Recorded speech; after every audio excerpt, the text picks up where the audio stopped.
नमस्कार, जनमन की बात में आपका स्वागत है। मैं हूं प्रदीप श्रीवास्तव। आप देख रहे होंगे कुछ 24 घंटे के अंदर सर्वे रिपोर्ट आनी शुरू हो गई है। सरकार के पास मैंने ये देखा है कि विरोध और मुखालफत करने वालों के खिलाफ उसके तर्कस में कई तीर होते हैं। उसमें से एक जो है ये सर्वे रिपोर्ट भी बन गई है। जब भी सरकार के खिलाफ आरोप लगने शुरू होते हैं, ये लगता है कि उसकी छवि धूमिल हो रही है, प्रधानमंत्री पे हमले शुरू हो जाते हैं, ऐसे में सर्वे रिपोर्ट आने शुरू हो जाते हैं। और एक नहीं, दो नहीं, 3-4 सर्वे रिपोर्ट आने शुरू हो जाते हैं। उसमें बताया जाता है कि वो लोग जनता के बीच गए थे, जनता के बीच घूमे हैं, कोई ऐसा मामला नहीं है, कहीं कुछ नहीं करवाए, इसी तरह लोग मामला उछाल रहे हैं। प्रधानमंत्री जी की छवि जस की तस बनी हुई है, बल्कि और कहीं इजाफा हुआ है। और बीजेपी सरकार आज भी जो है उसको कोई फर्क नहीं पड़ने वाला है। आपने देखा होगा 10, 12, 14 साल पहले, मुझे नहीं याद है, लेकिन 13-14 साल पहले आप जो सर्वे रिपोर्ट आती थी वो चुनाव के वक्त आती थी। चुनाव के पहले, जरा सा पहले आती थी। पहले प्री पोल सर्वे रिपोर्ट आती थी, उसके बाद पोस्ट पोल आनी शुरू हुई। लेकिन अब तो कभी भी आ जाती है। जब भी ऐसा कुछ होता है, अब जैसे इस समय मान लीजिए हिडेनबर्ग की रिपोर्ट आने की बात थी, उस पर अडानी जी पर लगातार हमले हो रहे थे। सतपाल मलिक जी का मामला आया, उन्होंने जो कई रहस्य उद्घाटन किए।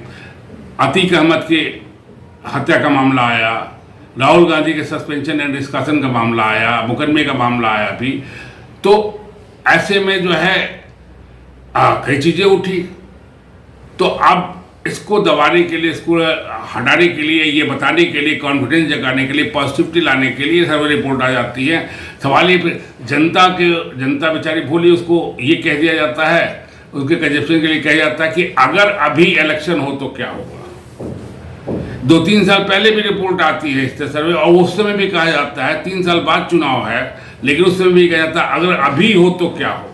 अरे भाई, चुनाव तक जाने तक कई परिस्थितियां बदलती है। चुनाव का एक माहौल अलग होता है। चुनाव पे कई चीज़ें बाहर आती हैं, कई तीर विपक्ष लेके आता है, सरकार लेके आता है, कई खेल होते हैं, उससे फ्लोटिंग वोट, इसका वोट सब बदलता रहता है। लेकिन आप ये इसलिए नहीं लाते हैं कि क्या चीज़ होगा। अब देखिए, टाइम्स नाउ की ETG ने मिलकर एक सर्वे रिपोर्ट दिया, उसका रिजल्ट निकाला। उनका दावा है कि 90,000 सैंपल उन्होंने चेक किए थे। इसका नाम रखा उन्होंने जनगण का मन क्या था, ये उन्होंने बताया। इस सर्वे रिपोर्ट में उन्होंने जैसा मालूम सोचता दिया कि अगर अभी चुनाव हो, आज के दिन में चुनाव हो, तो किसकी सीट कितनी होगी, कौन सबसे लोकप्रिय प्रधानमंत्री है। यही नहीं, ये भी बताया कि इन इशू के बारे में लोगों का क्या, जो कंट्रोवर्शियल इशू उठ रहे हैं, जो सरकार पे के खिलाफ जा रहे हैं, उन इशू पे जनता की क्या राय है, उसको भी उन्होंने बड़ी अच्छी तरह दिया। और ऑप्शन भी वही दिया जो सरकार कह रही है। जनता के बाद ऑप्शन नहीं खोया। जैसे मैं आपको बताता हूँ, उन्होंने बताया कि अगर आज के दिन चुनाव होगा तो भाजपा प्लस उनकी सहयोगी पार्टी को, पता नहीं भाजपा के पास कोई सहयोगी पार्टी बची है कि नहीं, लेकिन उसे 292 से 332 सीटें मिलेंगी। वोट प्रतिशत 38.2 मिलेगा।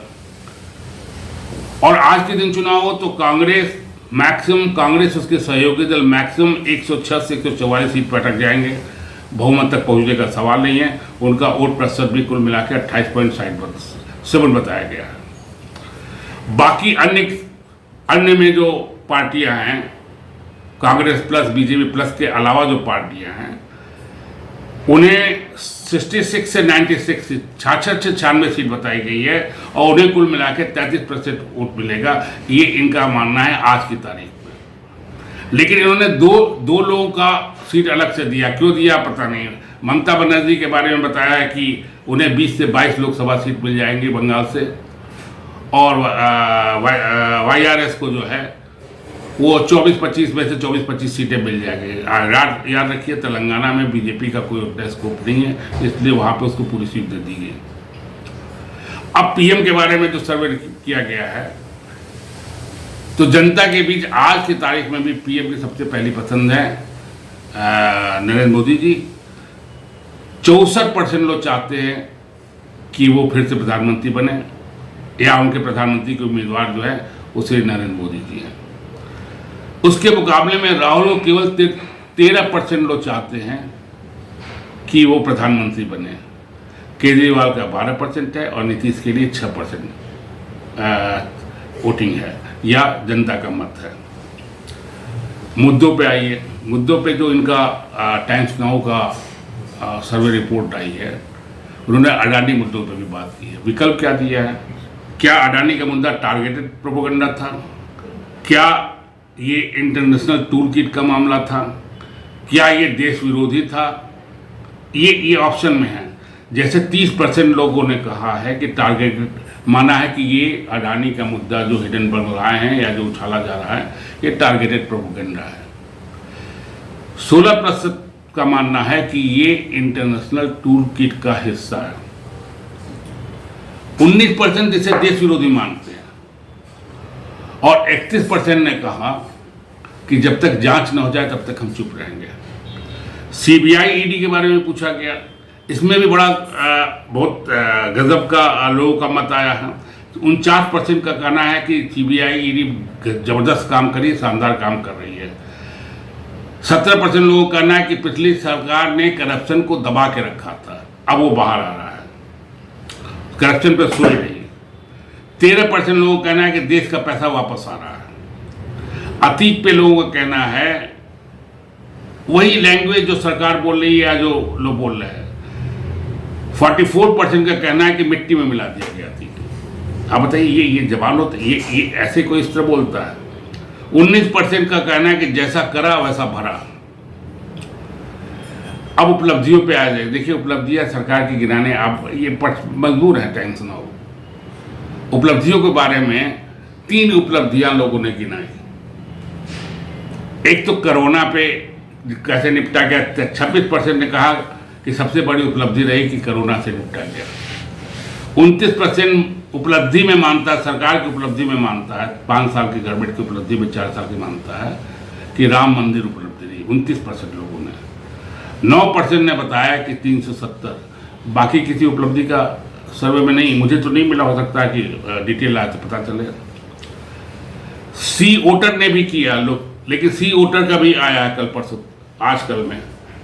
सी वोटर ने सबसे लोकप्रिय नेता कौन रहे उस पर किया आज के तारीख में, और आज़ाद भारत से लेके अभी तक। उसमें उन्होंने नेहरू जी, इंदिरा गांधी, वाजपेयी जी और मनमोहन सिंह और मोदी जी को लिया, राजीव गांधी को नहीं लिया। अब आप देखिए क्या लोग मानते हैं, क्या उनके पास सर्वे में जनता उनको बताती है। 47% लोग मानते हैं कि आज़ाद भारत के सबसे अच्छे और लोकप्रिय प्रधानमंत्री श्रीमान नरेंद्र मोदी जी रहे। वाजपेयी जी बहुत नीचे हैं उनसे, लेकिन दूसरे नंबर पे हैं।